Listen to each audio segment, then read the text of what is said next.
সকালবেলা যদি পড়েন 3 বার আউযু বিল্লাহি সামিল আলিম মিনাশ শাইতানির রাজিম 3 বার পড়ে সূরা হাশরের শেষ 3 আয়াত যদি তেলাওয়াত করেন, তাহলে আপনার জন্য আল্লাহ তাআলা 70,000 ফেরেশতা নিয়োগ করবে।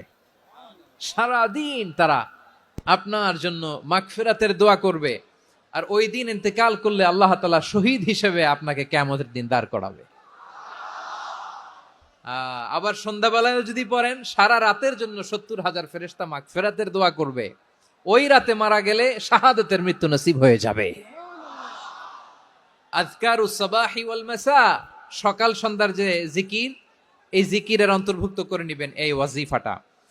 যে হাদিসটা বর্ণনা করলাম সুনানে তিরমিজির হাদিস, যদিও হাদিসটা সনদের দিক থেকে দাঈফ, কিন্তু মুহাদ্দিসিন ইকরাম বলেছেন যেহেতু এটা ফাজাইলুল আমালের হাদিস, এটা পড়ার ক্ষেত্রে কোনো নিষেধাজ্ঞা নাই, এটা পড়া যাবে।